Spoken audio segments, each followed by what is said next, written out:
Hello दोस्तों, नमस्कार। स्वागत है आप सभी का क्रीसेंट एजुकेशन क्लासेस में। उम्मीद करते हैं सभी लोग स्वस्थ हैं और अच्छी तैयारी आपकी चल रही होगी। दोस्तों, उत्तराखंड एलटी 2024 का एग्ज़ाम करीब है।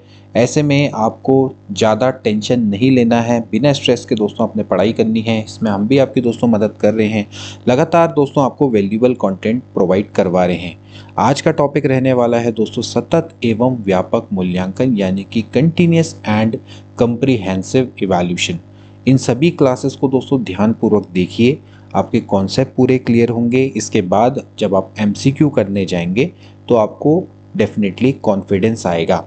इसके अलावा अगर आपको मॉक टेस्ट चाहिए तो आप हमारे टेलीग्राम चैनल को तुरंत ज्वाइन कर लीजिए। लिंक अबाउट सेक्शन में दिया गया है, वहाँ पर आपको मॉक टेस्ट मिलेंगे, नोट्स की सुविधा भी मिल जाएगी, तो जल्दी से ज्वाइन कर लीजिए। तो चलिए दोस्तों आज की क्लास को स्टार्ट करेंगे। तो दोस्तों आज हम पढ़ने वाले हैं सतत एवं व्यापक मूल्यांकन के बारे में, यानी कि कंटिन्यूस एंड कंप्रीहेंसिव इवैल्यूएशन। जब हम बात करते हैं दोस्तों सतत एवं व्यापक मूल्यांकन की, तो दोस्तों ये एक आकलन की एक प्रक्रिया है जिसे 2009 में भारत के शिक्षा का अधिकार अधिनियम द्वारा निर्देशित किया गया था। यानी कि जो राइट टू एजुकेशन एक्ट है 2009 का, दोस्तों यहाँ से इस प्रोसीजर को इम्प्लीमेंट करने की डायरेक्शंस मिली थी। आरटीई में साफ साफ प्रावधान किया गया था कि सतत एवं व्यापक मूल्यांकन किया जाए और इसके आधार पर ही आकलन किया जाए। अब इसका उद्देश्य क्या था दोस्तों? उद्देश्य ये था कि जो विद्यार्थी है उनके बीच में परीक्षाओं का जो डर था, मूल्यांकन के बारे में जो डर था या चिंता था, उसको कम करने का प्रयास किया गया।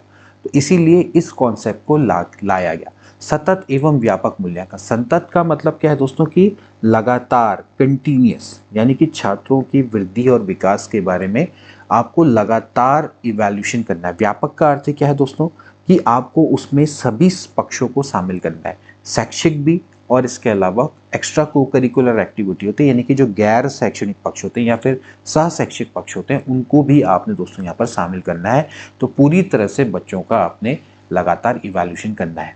अब ये जो मूल्यांकन प्रस्ताव है भारत में राज्य सरकारों के साथ साथ भारत में केंद्रीय माध्यमिक शिक्षा बोर्ड के द्वारा भी दोस्तों ये एक्सेप्ट किया गया था। और खासकर दोस्तों ये 6ठी से 10वीं कक्षा के लिए था और कुछ स्कूलों में 12वीं के छात्रों के लिए भी इसको इम्प्लीमेंट किया गया। लेकिन बेसिकली दोस्तों ये 6 से लेकर 10वीं की कक्षा के छात्रों के लिए बनाया गया है, लेकिन कुछ स्कूलों में इसको 12वीं छात्रों के लिए भी पेश किया गया था। सतत और व्यापक मूल्यांकन छात्रों के स्कूल आधारित मूल्यांकन की दोस्तों एक प्रणाली है। उसको दोस्तों ये संदर्भित करता है जिसमें छात्रों के विकास की सभी विशेषताओं को शामिल किया जाता है। यह मूल्यांकन की दोस्तों एक विकासात्मक प्रक्रिया है, यानी कि it is a developmental process of assessment, जो दोहरे उद्देश्यों पर जोर देती है। इसके दोहरे उद्देश्य, ठीक है, यानी कि मूल्यांकन में दोस्तों निरंतरता होनी चाहिए, कंटिन्यूटी होनी चाहिए, और दूसरी ओर दोस्तों ये व्यापक होना चाहिए, यानी कि व्यापक आधारित सीखने और व्यावहारिक परिणामों का मूल्यांकन। यहाँ पर आपके दो इसके उद्देश्य हैं। एक तो मूल्यांकन में लगातार निरंतरता बनी रहनी चाहिए और दूसरी ओर व्यापक आधारित सीखने और व्यावहारिक परिणामों का मूल्यांकन होना चाहिए। इस योजना के अनुसार निरंतर या फिर सतत शब्द का अर्थ है कि छात्रों की वृद्धि और विकास के पहचाने गए पहलुओं का मूल्यांकन एक घटना के बजाय एक सतत प्रक्रिया है जो समग्र शिक्षण अधिगम प्रक्रिया में अंतर्निहित है और शैक्षणिक सत्र में पूरी अवधि में फैली हुई है। और दूसरे शब्द व्यापक का क्या अर्थ है? यह योजना छात्रों की वृद्धि और विकास के शैक्षणिक और सह शैक्षणिक दोनों पहलुओं को कवर करने का प्रयास करती है।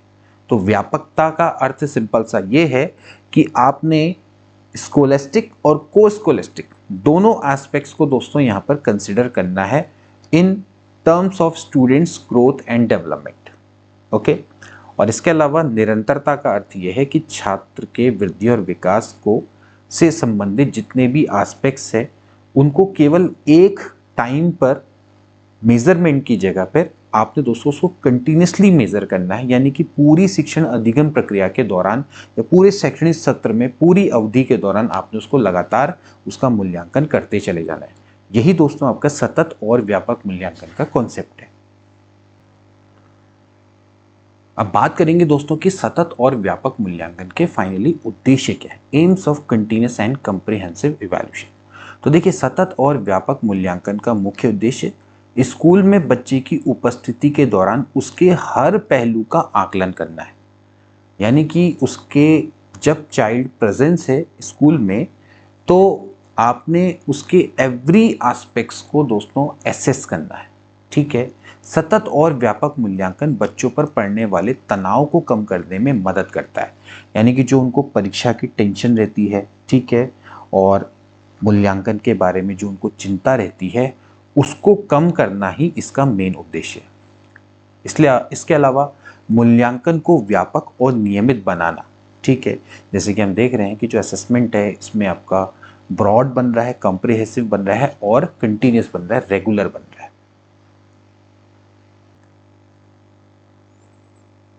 इसके अलावा अन्य क्या उद्देश्य हैं? शिक्षक को प्रचुर मात्रा में शिक्षण के लिए स्थान प्रदान करना, ठीक है, यानी कि जो टीचर है उसको टीचिंग के लिए स्पेस प्रोवाइड कराना। इसके अलावा पहचान एवं सुधार के लिए उपकरण प्रदान करना, provided tool for detection and correction. इसके अलावा जो अधिक कौशल वाले शिक्षार्थी हैं उनको दोस्तों तैयार करना है, produce learner with a great skills. इसके अलावा शिक्षण और सीखने की प्रक्रिया को शिक्षार्थी केंद्रित बनाना, या बेसिकली लर्नर सेंटर्ड गतिविधि बनाना है। यही इसका दोस्तों क्या है, मेन उद्देश्य है।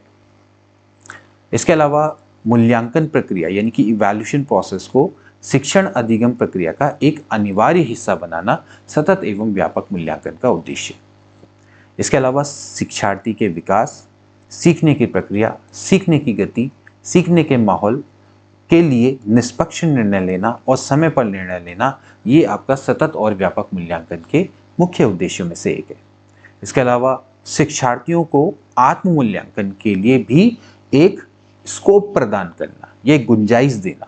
सो to provide scope for learner for self assessment, क्योंकि उनको लगातार क्या होगा, जब उनके जो उनकी तरक्की है या जो उनकी प्रगति है या उनका विकास, उसके बारे में उनको लगातार जानकारी मिलती रहेगी, तो उसके बारे में वो सेल्फ असेसमेंट कर पाएंगे।